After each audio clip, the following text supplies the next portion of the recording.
የይሁዳ መልእክት ከመልእክታቶቹ መካከል ትንሽ ኮስተር ያለ መልእክት ተብሎ ይታወቃል። ኮስተር ያለ መልእክት ነው ከመልእክታት መካከል። እንዲሁም ደግሞ ትንሽ ቆጣ የሚል በሉት። ይሁዳ ተቆጪም ነው። ይሁዳ ተቆጪም ነው። ይሁዳ ጠንካራ ነው። ይሁዳ ደፋር ነው። ቅዱስ የሆነው ይሁዳ በመልእክቱ ላይም በአስተምሮቱም በእንቅስቃሴውም ትንሽ ጠንከር ያለ ሐዋርያ ነው። ስለዚህ የቅዱስ ያዕቆብ መልእክት አንዷ ብቻ መልእክት እጅግ በጣም ብዙ ነገሮችን እንዲስተካከል ያደረገ ነው።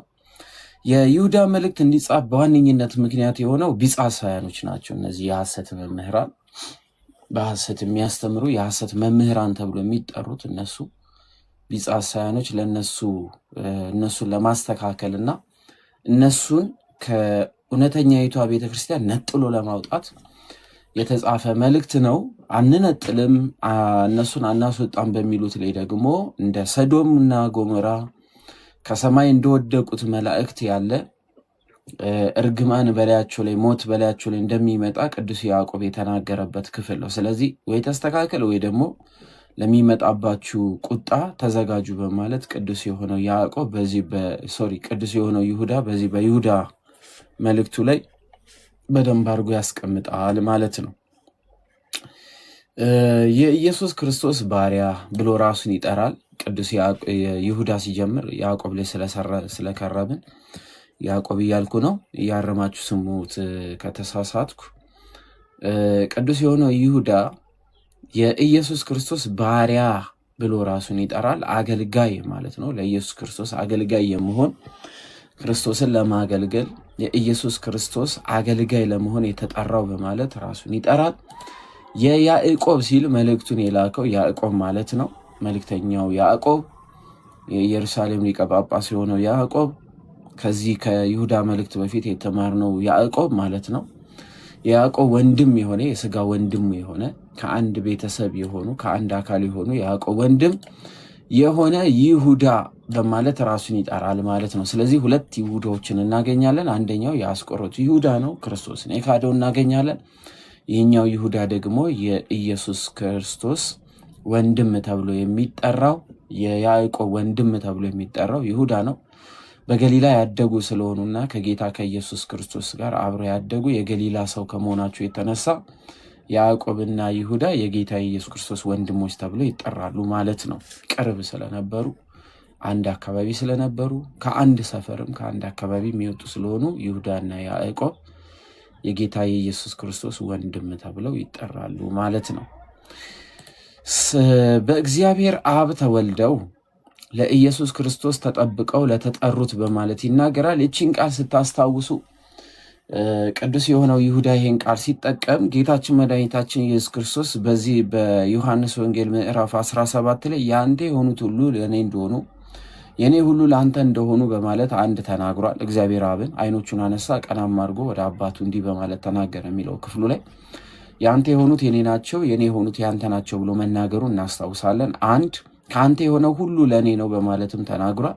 እንዲሁም ደግሞ የአንተ የሆኑትን ለእኔ ሰጠኝ፣ የኔ የሆኑት ሁሉ የአንተ ናቸው በማለት ተናግሯል። እና ቅዱስ የሆነው ይሁዳ በእግዚአብሔር አብ ተወልደው ለኢየሱስ ክርስቶስም ተጠብቀው ለተጠሩት በማለት ሲናገር አገልጋዩ ሊሆኑ የክርስቶስ አካል ሊሆኑ አብ የፈቀደላቸው ወልድ መንፈስ ቅዱስ ያጸናቸው ያስተማራቸው መንፈስ ቅዱስ ጽናትን፣ ኃይልን፣ ብርታትን የሰጣቸው ማለቱ ነው።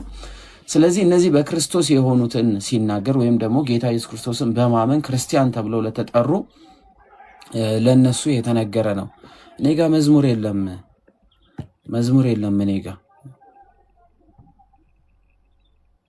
እኔ ጋ መዝሙር የለም፣ ዘግቻለሁ። ስለዚህ ለኢየሱስ ክርስቶስም ተጠብቀው ለተጠሩ በማለት ያስቀምጣል ማለት ነው። ወተሽ ግቢ ለተጠሩ ብሎ ሲናገር በጌታ በኢየሱስ ክርስቶስ ላመኑ ክርስቲያኖች ተብሎ ለተጠሩና በክርስትና ሕይወት ውስጥ ለሚራመዱ ለነሱ የተነገረ መሆኑን ያስቀምጣል ማለት ነው። ይቀጥልና ምሕረትና ሰላም ፍቅርም ይብዛላችሁ በማለት እግዚአብሔር መሐሪ ስለሆነ የፍቅር ባለቤት ስለሆነ የሰላም ባለቤት ስለሆነ ከእግዚአብሔር የሆነው ምሕረት ከእግዚአብሔር የሆነው ሰላም ከእግዚአብሔር የሆነው ፍቅር እንዲበዛላቸው በዓለም ላይ ተበትነው ላሉ ክርስቲያኖች ቅዱስ የሆነው ይሁዳ ይህን ምኞቱን ይመኛል ማለት ነው። ምሕረትና ሰላም ፍቅር ለሁላችሁ ይብዛላችሁ በማለት ይናገራል። ወዳጆች ሆይ ስለምናካፍለው ስለ መዳናችን ልንጽፍላችሁ እጅግ ተግቼ ሳለሁ ስለምንካፈለው ስለ መዳናችን ልጽፍላችሁ እጅግ ተግቼ ሳለሁ ለቅዱሳን አንድ ጊዜ ፈጽሞ ስለተሰጠ ሃይማኖት እንድትጋደሉ እየመከርኳችሁ እጽፍላችሁ ዘንድ ግድ ሆነብኝ ይላል።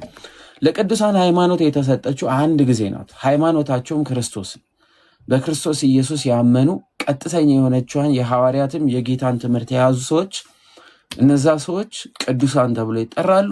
ሃይማኖታቸውም አንዲት ናት። የምትከፈል የምትለያይ ወይም ደግሞ የምትሰነጠቅ ሃይማኖት የለችም። ስለዚህ ለቅዱሳን አንድ ጊዜ ፈጽሞ ስለተሰጠ ሃይማኖት እንድትጋደሉ ሲል እምነት አለኝ የሚል ሰው ቢኖር በየዕለቱ በየቀኑ ተጋድሎ ይጠበቅበታል ማለት። ተጋድሎ ማለት በህይወት ዘመኑ የሚገጥሙትን ፈተናዎች ሁሉ እየተጋደለ በፍቅር ተስፋ በማድረግ ከእግዚአብሔር ዘንድ ስለሚያገኘው ስጦታ እያሰበ ሊጋደል ሊተጋ ዘውትር ሁሉ ጊዜ ከእግዚአብሔር ጋር አብሮ ለመኖር ተጋድሎ እንደሚጠብቀው ቅዱስ የሆነው ይሁዳ ይጽፋል ማለት ነው። ለምን?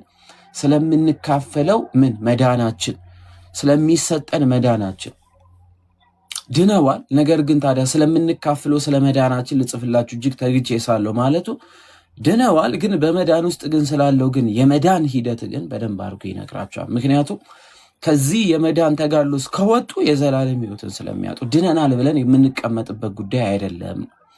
የዳነ ሰው ጌታ ኢየሱስ ክርስቶስን ያመነ ሰው ከሞትና ከትንሣኤው ጋር የተባበረ ሰው በየዕለቱ መዳኑን ምን ማድረግ አለበት? መጠበቅ ግዴታ አለበት። መዳኑን ካልጠበቀ ዋጋ ስለሚከፍል፣ ስለዚህ እንድትጋደሉ እየመከርኳችሁ ጽፍላችሁ ዘንድ ግድ ሆነብኝ በማለት ቅዱስ የሆነው ይሁዳ ግድ እንደሆነበት ይህንን ሲጽፍ ግዴታ እንደሆነበት ይናገራል ማለት ነው። ለምንድነው ስንል እነዚህ በክርስቶስ ያመኑና በዓለም ተበትነው ያሉ ክርስቲያኖች አብዛኞቹ እምነቱን ይዘውታል፣ ክርስቶስ ኢየሱስን አውቀውታል። ነገር ግን በመኖር ሂሳብ ውስጥ ግን ጌታ ኢየሱስ ክርስቶስ የሚጠብቅባቸውን ሃይማኖት የምትጠብቅባቸውን አንዲቷ ቅድስቷ የሆነችው ሃይማኖት የምትጠብቃቸውን ነገሮች እየጎደሉ ስለነበረ ይህን ልጽፍላችሁ ግዴታ ሆነብኝ በማለት ቅዱስ የሆነ ይሁዳ ይህን መልእክት የጻፈላቸው አምነው ተጠምቀው ድነው ለነበሩ ክርስቲያኖች፣ ነገር ግን በውስጣቸው ይህን መዳናቸውን እያጡላሉና ከዚህ መዳን ውስጥ ለመውጣት ጫፍ ላይ የደረሱ እነሱን ለማበርታት ለማጽናት የተጻፈ እንደሆነ ይነግረናል ማለት ነው። ከብዙ ጊዜ በፊት ለዚህ ፍርድ የተጻፉ አንዳንዶች ሰዎች ሾልከው ገብተዋልና፣ ስለዚህ ከብዙ ጊዜ በፊት ለዚህ ፍርድ የተጻፉ ማለትም እግዚአብሔር አምላክ ለሚፈርድባቸው፣ ሞት ለሚመጣባቸው፣ ኃጢአትን ለማሰራት፣ ክፋትን ለመበተን ሐዋርያት ክርስቶስ በመሰረታት ሐዋርያት ባስተማሯት ቤተክርስቲያን ውስጥ የተሳሳቱ ለፍርድ የሚሆኑ ሰዎች መሃላቸው እንደገቡ ቅዱስ የሆነው ያዕቆብ ቅዱስ የሆነው ይሁዳ ይናገራል። ስለዚህ ከብዙ በፊት ለዚህ ፍርድ የተጻፉ አንዳንድ ሰዎች ሾልከው ገብተዋልና ቢጻሳያንን ማለት ነው፣ የሐሰት መምህራንን። ምክንያቱም ሐዋርያት በነበሩበት ቤተክርስቲያን ትልቁ ፈተና የነበረው ያልተገረዘ ሰው የዘላለም ሕይወት የለው። መጠመቃችሁ ብቻ ሳይሆን የእግዚአብሔር ሰው ተብላችሁ ለመጠራት የግዴታ መገረዝ አለባችሁ። እምነት ብቻ አላችሁ፣ እምነታችሁን ብቻ ጠብቃችሁ ኑሩ፣ ሌላው ነገር አስፈላጊ አይደለም። የሙሴን ሕግ ስላፈረዛችሁ እናንተ የተኮነናችሁ ናችሁ። የምትበሏቸው ምግቦች ኃጢአትን ስለሚሰሩ እናንተ ቅድስና የላችሁ፣ እናንተ የእግዚአብሔር መሆን አትችሉም። እንደነዚህ አይነት ትምህርቶች በከፍተኛ ደረጃ ሐዋርያት በነበሩባት ቤተክርስቲያን እነሱ በነበሩባት ይሄ ከጌታ ከኢየሱስ ክርስቶስ ትንሣኤ በኋላ ከ33 እስከ 68 እስከ 70 ድረስ ባለው ምናልባትም ቅዱስ የሆነው ዮሐንስ ራእዩን ጽፎ እስከጨረሰበት እስከ 90 ድረስ ባለው ውስጥ እጅግ አደገኛ የነበረ ፈተና የነበረባቸው ይሄኛው ነበረ ማለት ነው። ሌላው ፈተና የነበረው ቅዱስ ጳውሎስ በጻፈው መልእክት ላይ እንደተረዳን ጌታ ኢየሱስ ክርስቶስን ሰው ብቻ አድርጎ ማስተማር፣ መለኮታዊ ክብሩ የተነጠቀ ፍጡር ብቻ አድርጎ ማስተማርም እነዚህ ትልልቅ ፈተናዎች እንደነበሩ እንመለከታለን ማለት ነው። ስለዚህ ነው ቅዱስ የሆነው ይሁዳ ከብዙ ጊዜ በፊት ለዚህ ፍርድ የተጻፉ አንዳንዶች ሰዎች ሾልከው ገብተዋልና ኃጢአተኞች ሆነው የአምላካችንን ጸጋ በሴሰኝነት ይለውጣሉ፣ ንጉሳችንና ጌታችንን ብቻውን ያለውን ኢየሱስ ክርስቶስን ይክዳሉ በማለት ክርስቶስን መካድ፣ ሴሰኝነት፣ ገንዘብ መውደድ፣ ዓለምን መውደድ፣ የሥጋ ፈቃድን መስራት። ጌታ ክርስቶስን ካመንክ በኋላ ምንም መዳንህ አይጠፋም። በቃ አንዴ ድነሃል። ስለዚህ የዳንከው ድህነት የሚጠፋ አይደለም። ዋሪቨር ነገር ብታደርግ መዳንን አይወስድብም። አንተ የዘላለም ሕይወት አግኝታ ምናምን የሚሉ አይነት ትምህርቶች ሐዋርያትን በጣም እየፈተናቸው ስለነበረና በወቅቱ የነበሩ ክርስቲያኖችንም ከትክክለኛይቷ የመዳን ሕይወት ውስጥ እያስወጣ ወደ ኋላ ለመመለስ ይታገል የነበረ እንደሆነ ቅዱስ የሆነው ይሁዳ ይጽፋል ማለት ነው። ስለዚህ ይህ መልእክት ልጽፍ ያስፈለገኝ ምክንያቱ ይሄ ነው በማለት ቅዱስ የሆነው ይሁዳ ያስቀምጣል። ዳሩ ግን ሁሉን አንድ ጊዜ ፈጽሞ ምንም የተማራችሁ ብትሆኑ፣ ዳሩ ግን ሁሉን አንድ ጊዜ ፈጽሞ ምንም የተማራችሁ ብትሆኑ ብሎ ሲነግራቸው ጌታ ኢየሱስ ክርስቶስ አንድ ጊዜ መዳናችን ፈጽሞልናል። የዘላለም ሕይወት አንድ ጊዜ በመስቀል ላይ ሞቶ ሰጥቶናል። በጸጋው አድኖናል። የዘላለም ሕይወት ሰጥቶናል። ዳሩ ግን ሁሉን አንድ ጊዜ ፈጽሞ ምንም የተማራችሁ ብትሆኑ ምሕረትን በክርስቶስ ስላገኘን አንድ ጊዜ ፈጸመልን። በሞቱ ሞትን ቀብሮ የዘላለም ሕይወትን በትንሣኤው ስለሰጠን ልጆች ስላደረገን ከዘላለማዊ ሞት ወደ ዘላለማዊ ሕይወት ስላሻገረን አንድ ፈጽሞ የተማራችሁ ወይም ምሕረት ያገኛችሁ ብትሆኑ ጌታ ከግብፅ ሀገር ሕዝቡን አድኖ የማያምኑትን በኋላ እንዳጠፋቸው ላሳስባቸው እወዳለሁ። ድኛለሁ ብሎ ነገር የለም። አስታውሱ፣ ከግብፅ ባርነት እኮ እስራኤላኖችን አውጥቷቸው፣ ነገር ግን ያልታዘዙትን እምነት የጎደላቸው እንኳ አጥፍቷቸዋል በማለት ያስቀምጣል። ስለዚህ በልባችሁ ይሄን ሐሳብ የምታስቡ እረፉ፣ እንደ እስራኤል ሕዝብ ትሆናላችሁ፣ በበረሃ ትጠፋላችሁ እንዳለ። ስለዚህ እግዚአብሔር አምላክ አንድ ያድኖናል። ኦፍኮርስ አውድነናል። ነገር ግን መዳናችንን መጠበቅ አለብን። በትክክል ትጠብቃለህ። ካልጠበቅስ ትጠፋለህ። እንደማ እስራኤልን ከግብፅ ባርነት ምንም ቢያወጣቸው በመንገድ ግን ለእግዚአብሔር እስካልታዘዙ ድረስ እስካላመኑበት ድረስ ሞት እንዳመጣባቸው።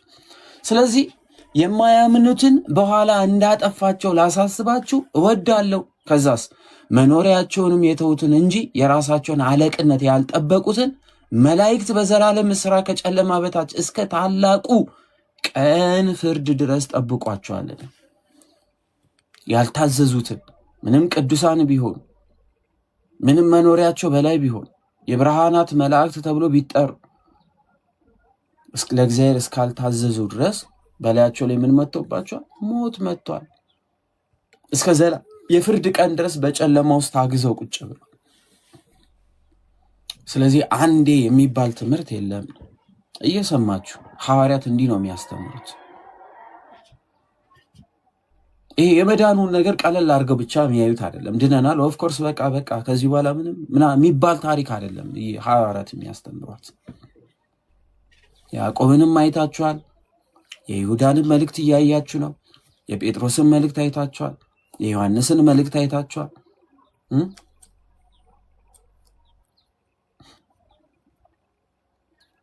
ራሱ ቅዱስ ጳውሎስ የጻፋቸውን ስንት መልእክታትን ተመልክተናል። ስለዚህ መጽሐፍ ቅዱስ ሙሉ ስትማሩ፣ ሙሉን ስትረዱት አሁን እየተሰበከ ያለው ስብከት ምን ማለት ነው ብላችሁ እንድትጠይቁ ያደርጋችሁ።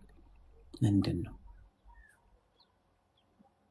ለምንድን ነው እስከዛሬ ወይ እንደዚህ ያልተማርነው? ለምንድን ነው በዚህ ልክ በደንብ አድርገን ትምህርቱን ያልወሰድነው?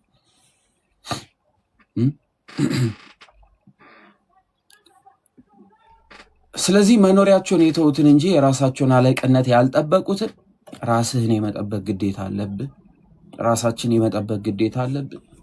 ራሳችን እስካልጠበቅን ድረስ፣ መዳናችን እስካላስጠበቅን ድረስ፣ ልጅነታችን እስካላስጠበቅን ድረስ፣ ንጹህነታችንን የተሰጠንን ፍቃድ እስካላስጠበቅን ድረስ በነፃ ፍቃዳችን ላይ ፍርድን ራሳችን እየፈረድን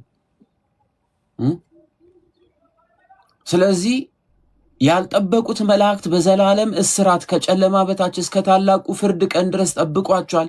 እንዲሁ ደግሞ ይላል አሁንም እንዲሁ እንደ እነርሱ ዝሙትን ያደረጉና ለሌላ ስጋ የተከተሉ ሌላን ስጋ የተከተሉ ሰዶምና ገሞራ በዙሪያቸው የነበሩ ከተሞች በዘላለም እሳት እየተቀጡ ምሳሌ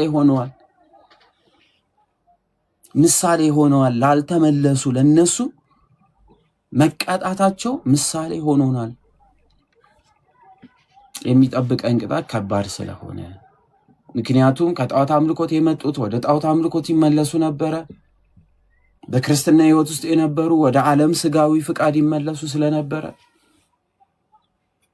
የራሳቸውን ምኞት ያደርጉ ስለነበረ በገዛ ምኞታቸው ሄዱ ስለነበረ የስጋ ፍቃድ ያደርጉ ስለነበረ በስጋ ፍቃድ ውስጥ ይዋጡ ስለነበረ እንዲሁ እነርሱ ዝሙትን ያደርጉና ሌላ ስጋ የተከተሉ ሰዶምና ገሞራ በዙሪያቸው የነበሩ ከተሞች በዘላለም እሳት እንደተቃጠሉ ምሳሌ ሆኑ።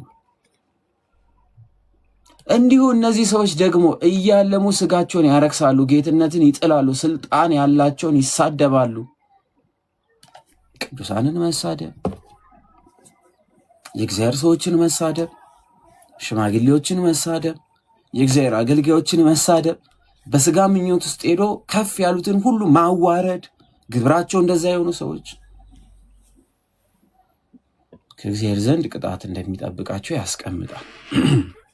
ይቀጥልና የመላእክት አለቃ ሚካኤል ግን ብሎ ያስቀምጣል። ቅዱስ ሚካኤል የመላእክት አለቃ ነው። መጽሐፍ ቅዱሳዊ ማስረጃ ይኸው። የት ነው እስቲ ሚካኤል አለቃ ነው የተባለበት የመላእክት አለቃ ተብሎ የተነገረበት ቦታ የት ነው ያለው?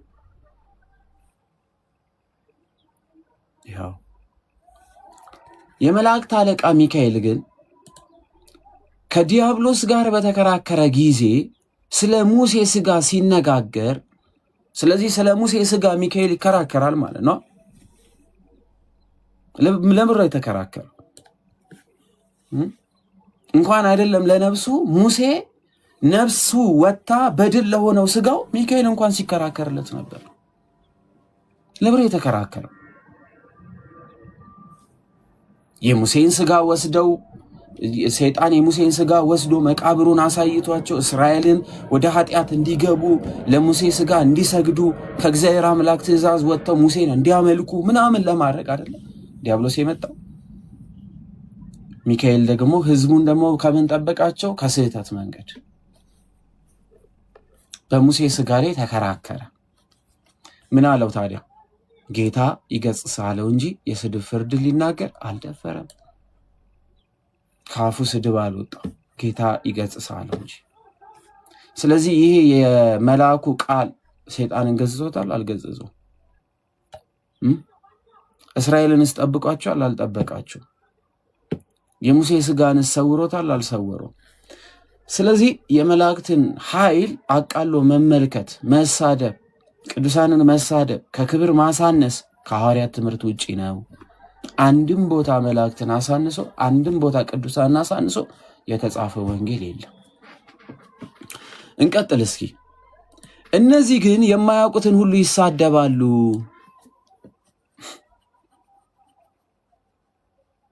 የማያውቋቸውን ሁሉ ይሳደባሉ። በትዕቢት የተሞሉ ስለሆኑ፣ በንቀት የተሞሉ ስለሆኑ፣ ከኛ በላይ ማንም የለም ስለሚሉ የሚያውቁትን አይደለም የማያውቋቸውን፣ ክብራቸውን ያላወቁትን፣ ልካቸውን ያላወቋቸውን፣ እነማንነታቸውን እንኳን ያላወቋቸውን፣ በዓይን አይተው ማያውቋቸውን፣ በእግዚአብሔር ፊት ያላቸውን ክብር እንኳን ተረድተው ማያውቁትን ሲሳደቡ ይውላሉ። ስለዚህ ምን ይላል? አእምሮ እንደሌላቸው እንስሶች በፍጥረታቸው በሚያውቁት ሁሉ በእርሱ ይጠፋሉ። ስለዚህ ከአፋቸው ስድብ ለሚወጡ ሰዎች እዘኑላቸው፣ ሁሉ በእርሱ ይጠፋሉና ለሚናገሩት ቃልም በመጨረሻው በፍርድ ቀን ይጠየቁበታልና። ወየውላቸው ይላል ቅዱስ ይሁዳ። በቃየል መንገድ ሄደዋል፣ ስለ ደሞዝም ለበለዓም ስህተት ራሳቸው አሳልፈው ሰጥተዋል፣ በቆሬም መቃወምን ጠፍተዋል በማለት ያስቀምጣል። እንደ ቃየል ገዳይ ሆኗል፣ እንደ በለዓም ተራጋሚ ሆኗል፣ ተሳዳቢ ሆኗል። ስለዚህ ይጠፋሉ። እነዚህ ከእናንተ ጋር ሲጋበዙ በፍቅር ግብዣችሁ እንደ እድፍ ናቸው። እንደ እረኞች ያለ ፍርሃት ራሳቸውን ይጠብቃሉ። በንፋስ የተወሰዱ ውሃ የሌለባቸው ደመናዎች፣ ፍሬ የማያፈሩ 2 ጊዜ የሞቱ ከነስራቸው የተነቀሉ በበጋ የደረቁ ዛፎች ብሎ ይሰይማቸው። ፈሪሃ እግዚአብሔር የሌላቸው፣ ቤተክርስቲያንን የማይፈሩ፣ መዳናቸውን የማያስጠብቁ፣ በመዳን ውስጥ የማይመላለሱ ተሳዳቢ የሆኑ ተራጋሚ የሆኑ የኃጢአት ስራን የሚሰሩ ከእግዚአብሔር መቅደስ የሚወጡ እነዚህን ሰዎች ሲገልጻቸው በእንደዚህ አይነት መግለጫ ይገልጣቸዋል። እድፍ ፈሪዎች፣ ደመና ሆነው ግን ውሃ የሌለው ደመና፣ በንፋስ የሚበተኑ ፍሬ የማያፈሩ ዛፎች፣ 2 ጊዜ የሞቱ በበጋ የደረቁ ዛፎች ብሎ ይገልጻቸዋል። ከዛ ወዲያስ የገዛ ነውራቸውን አረፋ የደፈቁ ጨካኝ የባህር ማዕበል፣ ድቅድቅ ጨለማ ለዘላለም የተበቀለቻቸው የተጠበቀላቸው የሚንከራተቱ ከዋክብት ናቸው በማለት ያስቀምጣቸው።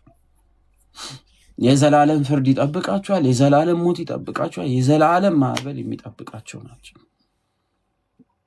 ስለዚህ ይሁዳ ይህንን መልእክት ሲጽፍ በአንዲቷ ቤተክርስቲያን ውስጥ እየገቡ ያሉ ቢጽ ሐሳያኖች ለእንደዚህ አይነት ዓላማ ራሳቸውን ያዘጋጁ ክርስቶስን በማመን ቢጨመሩ ሞትና ትንሣኤውን ቢተባበሩም ግን በቤተ ክርስቲያኒቷ ውስጥ የሚመላለሱበት ሐሳብ ግን ከክርስቶስ ያልሆነ ስጋቸውን አሳልፈው ለስጋዊ ፍቃድ የሰጡና ቅዱስ የሆነው ጳውሎስ በዚህ በገላትያ ምዕራፍ 5 ላይ የዘረዘራቸውን 15ቱን የስጋ ፍሬዎች የሚሰሩ እነዚህ ሰዎች ይሄ እንደሚጠብቃቸው ቅዱስ ይሁዳ ያስቀምጣል።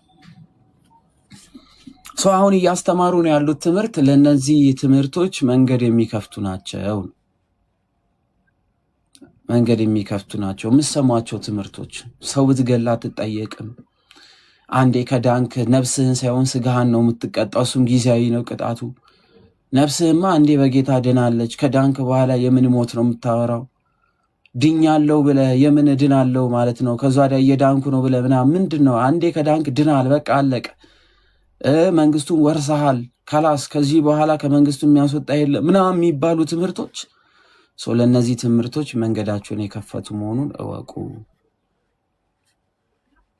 ስለዚህ አንዴ ከዳንኩ ታዲያ በምድር ላይ ለብር ምጾሙ፣ ለምን ስጋ የምቀጣው፣ ለምን ነው የምሰግደው፣ ለምድር ነው የምደክመው፣ ምን አገባኝ እያለን እንድንሄድ መንገድ የሚከፍቱ ትምህርቶች እንደሆኑ እያቸው።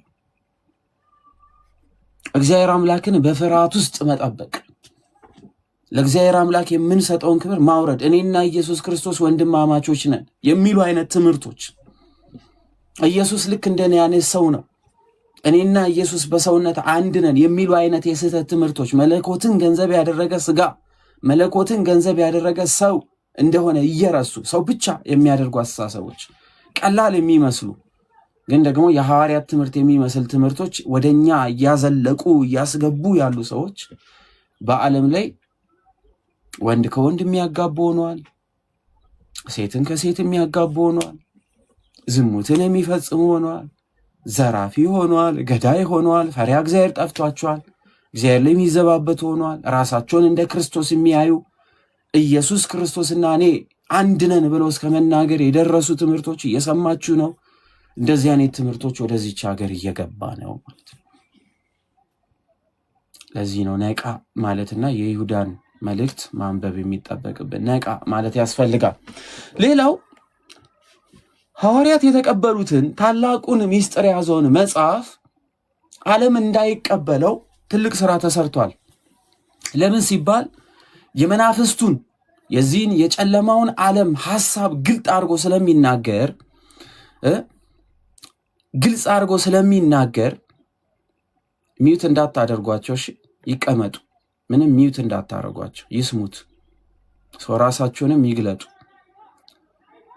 ይሄ የመናፍስቱን ዓለም የዲያብሎስን ስራ በደንብ አድርገው ማሳየት፣ መስራት፣ መግለጥ ስለሚፈልጉ ሰው ካነበበ ደግሞ ይህንን ስለሚቃወምና ሀገሪቷን ወደሚፈልጉት ነገር ውስጥ ማስገባት ስለማይፈልጉ የቅዱስ የሆነውን የሄኖክን መጽሐፍ ከመጽሐፍ ቅዱስ ውስጥ እንዲወጣ ተሰርቷል። ነገር ግን ሐዋርያት አስወጥተውታል እንዴ? የጌታ ተከታይ የነበሩ ኢየሱስ ክርስቶስን ይከተሉ የነበሩ ጌታችን መድኃኒታችን ኢየሱስ ክርስቶስ ለሰው ልጆች ትምህርትን ሲያስተምር ሲመርጥ እሱ የመሰረታትን በደሙ የዋጃትን ቤተክርስቲያን እንዲጠብቁ ሲሰጣቸው እነዚህ ሐዋርያት የአዳም ሰባተኛ ትውልድ የሆነውን ሄኖክን እንደ ቅዱስ ሳይሆን የእግዚአብሔር መንፈስ ቅዱስ እንደራቀው ነው ያዩት? ወይንስ ቅዱስ አድርገው በመጽሐፋቸው በመልእክታቸው ውስጥ የቅዱስ ሄኖክን መጽሐፍ ጠቅሰው ጽፈውታል ስንል ተጠቅሷል። ሐዋርያት ከተቀበሉት ለምንድነው መጽሐፍ ቅዱስ ውስጥ እንዲወጣ የተደረገው? ከአዳም ጀምሮ ሰባተኛ የሆነ ሄኖክ ብሎ ያስቀምጣል። እነሆ ጌታ በሁሉ ላይ እንዲፈርድ በኃጢአተኝነትም ስላደረጉት ስለ ኃጢአት ስራቸው ሁሉ አመፀኞችም ኃጢአተኞችም በእርሱ ላይ ስለተናገሩ ስለ ጭከና ነገር ሁሉ ኃጢአተኞችም ሁሉ እንዲወቅስ ከአእላፋት ቅዱሳን ጋር መጥቷል ብሎ ለነዚህ ደግሞ ትንቢት ተናገረ። ምን አለ? ትንቢት ተናገረ። ከአዳም ጀምሮ ሰባተኛ የሆነ ሄኖክ ጌታ በሁሉ ላይ እንዲፈርድ በኃጢአተኝነትም ስላደረጉት ስለ ኃጢአተኛ ስራቸው ሁሉ አመፀኞችም ኃጢአተኞችም በእርሱ ላይ ስለተናገሩ ስለ ጭካኔው ነገር ሁሉ ኃጢአተኞች ሁሉ እንዲወቅስ ከአእላፋት ቅዱሳን ጋር መጥቷል ብሎ ለእነዚህ ደግሞ ትንቢትን ተናገረ። ስለዚህ የጌታ መምጣትን አስቀድሞ ማን ሰበከ? ማን ነው የተናገረው? ሄኖክ። ያኔ ማርያም ተወልዳለች። ያኔ ነቢያት ተናግረዋል? አልተናገሩም። ክርስቶስ በስጋ መጥቷል? አልመጣም። ስለዚህ ቅዱስ የሆነው ሄኖክ አስቀድሞ ይህን መናገሩን ጌታ ክርስቶስ እንደሚመጣ ፍጹም ሰው እንደሚሆን በሰው ልጆች ላይ ለመፍረድ ከመላእክቱ ጋር እንደሚመጣ እዚህ የማቴዎስ ወንጌል ምዕራፍ 25 ከቁጥር 31 ጀምሮ የተጻፈውን ክፍል አስቀድሞ ሄኖክ ጽፎታል። ይህን ደግሞ ትክክል መሆኑን ማን በአዲስ ኪዳን ጻፈው? ቅዱስ የሆነው ይሁዳ ጻፈው። ከ12 ሐዋርያት መካከል አንዱ የሆነው ሄኖክ፣ አንዱ የሆነው ይሁዳ። ይህ ክፍል መጽሐፈ ሄኖክ ላይ ታገኙታላችሁ። አዲስ ዓመት ስለምንጀምር በደንብ እናየዋለን። ስለዚህ በመጽሐፈ ሄኖክ ይህ የክርስቶስ መምጣትና በሰው ልጆች ላይ መፍረድ እንደተጻፈ ይሁዳ ይጠቅስላቸውና ምን ይላል? እነዚህ እንደ ምኞታቸው እየሄዱ የሚያንጎራጉሩና በደንብ እየሰማችሁ፣ እነዚህ እንደ ምኞታቸው እየሄዱ የሚያንጎራጉሩ ስለ እድላቸው የሚያጉረመርሙ ናቸው። እንዲረባቸው ለሰው ፊት ያዳሉ፣ አፋቸው ከመጠን ይልቅ ታላቅ ቃል ይናገራል በማለት ያስቀምጣል። በምኞታቸው የሚሄዱ ለስጋ ምኞት የተገዙ፣ ይሄ በስጋ ምኞት ውስጥ የሚንቀሳቀሱ ለስጋ ፍቃዳቸው የተገዙ የክርስቶስን ትምህርት የተቀበሉ ሰዎችን ለማሳት ዘውትር ታጥቀው የተነሱ ሃይማኖት የምትባል ክርስቶስ የመሰረታት ወደ ዘላለማዊ መንግስት ጎዳና የምትመራን ይችን መንገድ ማቋረጥ የሚፈልጉ የስጋ ምኞታቸውን ለዚች ዓለም መስጠት የሚፈልጉ የዲያብሎስ ተቀጣሪዎች ቢሆንላቸው ቢሳካላቸው እንደ እንስሳ መዳራትን በየጎዳናው መስጠት የሚፈልጉ ሀገሪቷን በደም መበከል የሚፈልጉ ልጆቻቸውን ግብር ማቅረብ የሚፈልጉ በምስኪናን ሞት መቀለድ የሚፈልጉ ሀገሪቷን መበተን የሚፈልጉ ሰዎች እስካሁን ድረስ ኢትዮጵያ ውስጥ ያልቻሉት እነዚህን የጌታን ቃል ቅድስት የሆነች ኦርቶዶክስ ተዋሕዶ ቤተክርስቲያን አስጠብቃ ስለያዘች። ስለዚህ ሀገሪቷን ወደሚፈልጓት መንገድ መምራት ከፈለጉ እንዳታደርጉት። ይስማ፣ ይማር፣ እየጨነቀውም ቢሆን ይስማ። ትምህርት ላይ አተኩሩ። እናንተ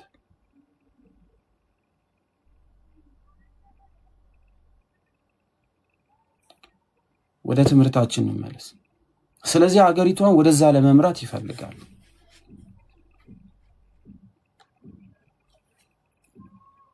ትልልቅ የሆኑ መሰረታዊ ትምህርቶችን መናድ፣ ባህልን መናድ፣ በሀገሪቷ ውስጥ የመጣውን መከባበር መናድ፣ ይሄ በሐዋርያት ዘመንም እነ ይሁዳ በነበሩበት፣ እነ ያዕቆብ በነበሩበት፣ እነ ጳውሎስ በነበሩበት፣ እነ ጴጥሮስ በነበሩበት ሲፈጸም የነበረ ነው ይሄ። ስለዚህ ዛሬም ድረስ ይሄ ፈተና ክርስቶስን ለሚወዱና በክርስቶስ ለሆኑ ከክርስቶስ ዘንድ የተሰጣቸውን አደራ ከክርስቶስ ዘንድ የተሰጣቸውን ያንን መንገድ እንዲስቱ በከፍተኛ ደረጃ ስራ ይሰራሉ ማለት ነው።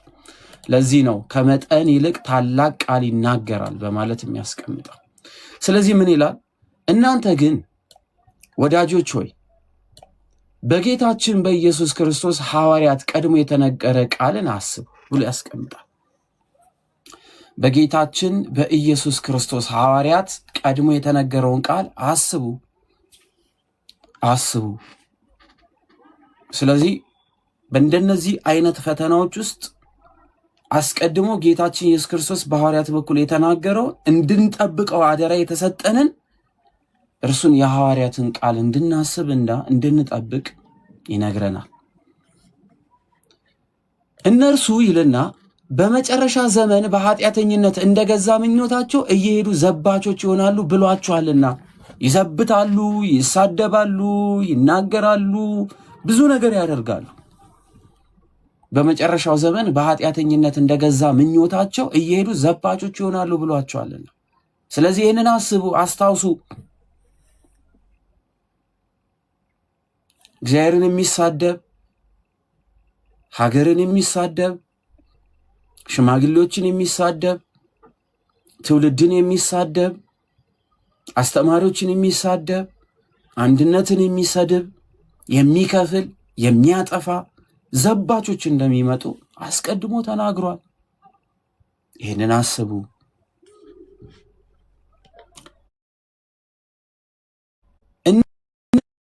እነዚህ የሚለያዩ ስጋውያንም የሆኑ መንፈስም የሌላቸው ሰዎች ናቸው። መለያየትን የሚሰጡ በብሔር፣ በዘር፣ በሃይማኖት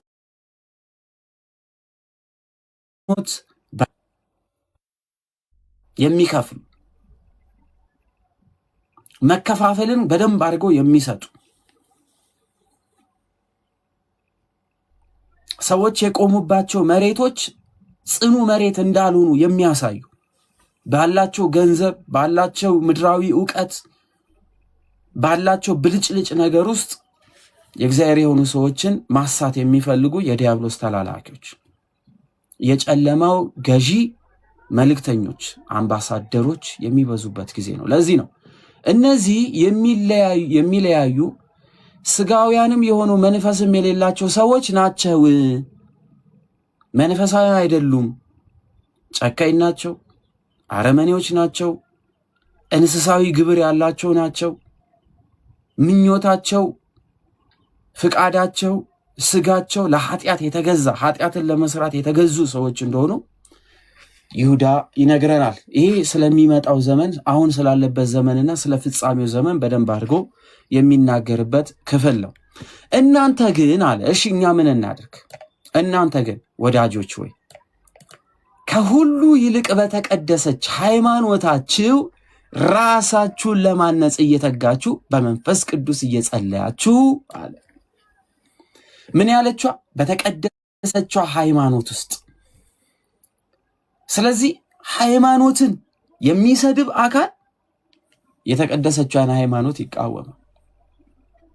ከክርስቶስ ጋር በምናደርገው ህብረትና ከክርስቶስ ጋር በምናደርገው ጉዞ ውስጥ የሚጨንቀው ካለ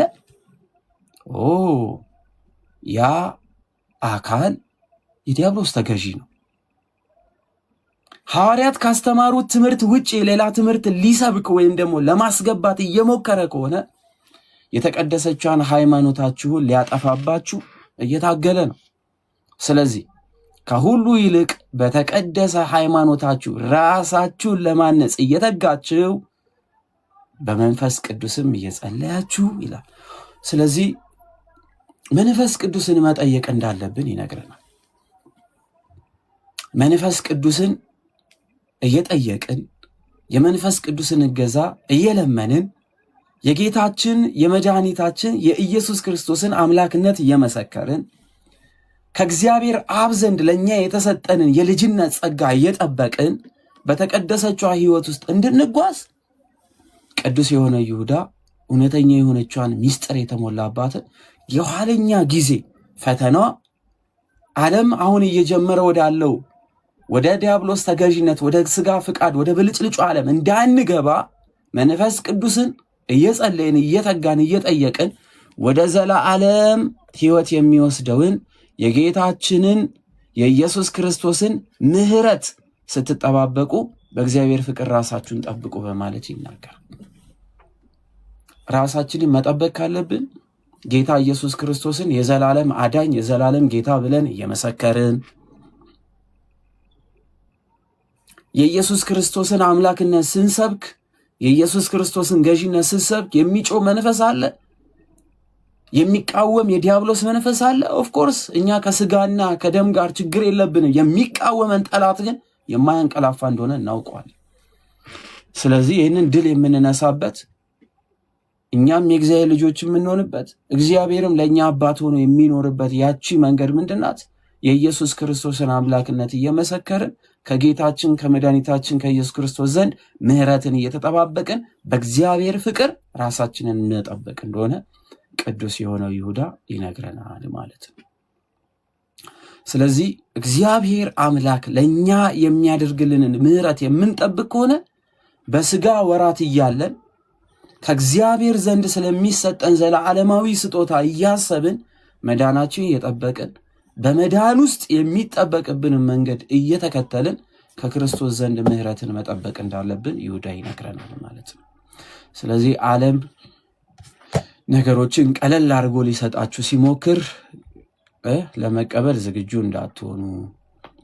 ዓለም ብልጭልጯ ነገር እየበዛ እየጨመረ ሲመጣ በዚች በብልጭልጭ ነገር ውስጥ የእናንተን ዘላለማዊ ብርሃን እየተነጠቃችሁ እንደሆነ ማሰብ ይጠበቅባችኋል። ለዛ ነው ቅዱስ የሆነው ይሁዳ ከጌታችን ዘንድ ለዘላለም ስለሚሰጠን ሕይወት እያሰብን ምሕረቱን እየተጠባበቅን በእግዚአብሔር ፍቅር ራሳችን እንድንጠብቅ የሚነግረን። ስለዚህ ድኛለሁ፣ ከዛ ወዲያ ራሴን መጠበቅ አያስፈልገኝም፣ ጠባቂ እግዚአብሔር ስለሆነ እኔ ከራሴ ጋር የማደርገው ነገር የለም፣ በራሴ ምንም ማመጣው ነገር የለም እንዳንል፣ አይ የጌታ ኢየሱስ ክርስቶስን ምሕረት ስትጠባበቁ በእግዚአብሔር ፍቅር ራሳችሁንም ጠብቁ። ለምን? ራሳችን እንድንጠብቅ ሕሊና ሰጥቶናል። ጠባቂያችን የሚተኛ አይደለም። አዎ፣ ነገር ግን የሚተኛ ጠባቂ ስለሌለ እኛ እንደፈለግን እንሁን ማለት ግን አይሆንም። ራሳችን ልንጠብቅ፣ ራሳችን ልንንከባከብ፣ ለራሳችን ጊዜ ልንሰጥና አካሄዳችን ልንመለከት ይገባል ማለት ነው። እግዚአብሔር አምላክ ስሙ የተመሰገነ ይሁን። አንዳንዶች ተከራካሪዎችንም ውቀሱ። አንዳንድ ተከራካሪዎችንም ውቀሱ። የምንወቅሳቸው ለማዳን፣ የምንወቅሳቸው ለማውጣት፣ የምንወቅሳቸው ከዘላለማዊ ሞት ወደ ዘላለማዊ ሕይወት ለማስገባት እንጂ ከዘላለማዊ የሆነ ሕይወት ወደ ዘላለማዊ ሞት ለመምራት አይደለም። ስለዚህ አንዳንድ ተከራካሪዎችንም ውቀሱ፣ አንዳንዶችንም ከእሳት ነጥቃችሁ አድኑ ይላል። ስለዚህ የምንከራከረው ለማዳን እንጂ የምንከራከረው ለማጥፋት መሆን የለበትም። ከአንዳንድ ሰዎች ጋር ውይይት ስናደርግ የምንወያይበት ውይይት ርዕሱ ውስጡ ላይ ማዳን ወይም ወደ ዘላለማዊ ሕይወት ማምጣት የሚል ርዕስን ካልያዘ የምንከራከረው እበልጣለሁ፣ አሳያለሁ፣ እኔ አሳድዳለሁ፣ አዋርዳለሁ በሚለው ከሆነ ኦልሞስት ትምህርቱ በራሱ ችግር ያለበት ይሆናል ማለት ነው። ስለዚህ አንዳንዶች ተከራካሪዎችንም ውቀሱ፣ አንዳንዶችንም ከእሳት ነጥቃችሁ አድኑ በማለት በእንደዚህ ትምህርት ውስጥ በእንዲህ መከራከር ውስጥ ነጥቆ ማውጣት እንዳለብን ያስቀምጣል ማለት ነው። አንዳንዶችንም በስጋ የረከሰውን ልብስ እንኳን እየጠላችሁ በፍርሃት ማሩ በማለት ይናገራል። የስጋ ፍቃድ ሰርተው ኃጢአት ቢሰሩ እንኳን ምሕረት ለማድረግ የተዘጋጃችሁ ነው፣ ግን የረከሰውን ልብስ ግን ፍሩት ይላል። የረከሰውን ልብሳቸውን ወይም ደግሞ በረከሰ ግብራቸው ውስጥ ገብተን ሳይሆን ከረከሰው ግብራቸው ወጥተን ግን ያ የረከሰ ማንነትን ወደ ቅድስና እንድናመጣ ያዘናል ሁላችንን። አዳም ቢበድል እና ቲጂ ብትበድል አዳም ይቅር ሊል፣ አዳም ሌላ ሰው ይቅር ለማለት፣ ሌሎቻችሁ አዳምን ይቅር ለማለት፣ ይቅር ለመባባል የተዘጋጀ እንድንሆን ይናገራል። ከመፍረድ ይልቅ ይቅርታ፣ ነገር ግን ግብሩን መጸየፍ እንዳለብን ይቅርታው ግን በጣም ትልቅ እንዲሆን ያስቀምጣል ማለት ነው። ስለዚህ በይቅርታ ልብ ውስጥ እንድንተያይ ግብሩን እንድንጸየፍ፣ ነገር ግን ደግሞ ያ የበደለውን አካል ግን በስጋ የሰራውን የስጋ እርክስናውን እኛ ደግሞ ፈቅደን ይቅር ብለን ወደ ቀናው መንገድ እንድናመጣ ከእሳት እንድናወጣው ያዘናል እንጂ ይሄ እንትና የሚባለው እንትና ምናምን እንደዚህ ውሻ የሆነ ቆሻሻ ምናምን ብለን እንድንናገር አይደለም። ኃጢአቱን እንድንሸፍንለት፣ የተሸፈነውን ኃጢአቱን እንድናጸዳለት፣ የጸዳውን ማንነቱን ይዘን ወደ መቅደስ እንድንገባ ያዘናል ማለት ነው። ሳትሰናከሉም እንዲጠብቃችሁ በክብሩ ፊት በደስታ ነውር የሌላችሁ አድርጎ እንዲጠብቃችሁ ለሚችለው ብቻውን ለሆነ አምላክና መድኃኒታችን ከዘመን ሁሉ በፊት አሁንም እስከ ዘላለም ድረስ በጌታችን በኢየሱስ ክርስቶስ ክብር ግርማ ኃይልም ስልጣንም ይሁን በማለት ያስቀምጣል። ይሁዳ ጌታ ክርስቶስ ምን ብሎ ጠራ? ብቻውን ለሆነ አምላክና መድኃኒታችን ከዘመን ሁሉ በፊት አሁንም እስከ ዘላለም ድረስ በጌታ በኢየሱስ ክርስቶስ ክብርና ግርማ ኃይልም ስልጣንም ይሁን በማለት የጌታ የኢየሱስ ክርስቶስን አምላክነት፣ ገዢነት፣ ፈጣሪነት ከዘመን በፊት የነበረ ዘመን የሚያሳልፍ እውነተኛ አምላክ እንደሆነ መስክሮ የይሁዳ መልእክት በዚህ ይጠናቀቃል ማለት ነው።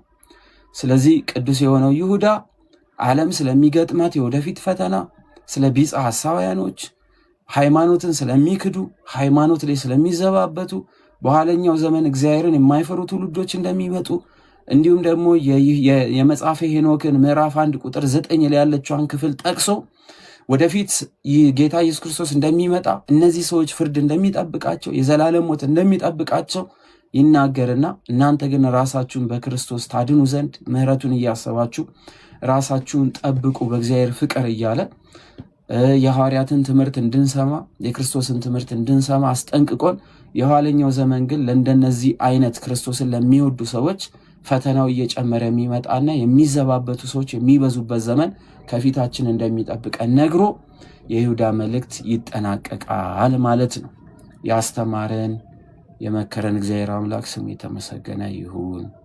እውነትን ጥበብን የሚያድል እግዚአብሔር አምላክ ያድለን። የሥጋ ድካማችን እግዚአብሔር አምላክ ይሸፍንልን።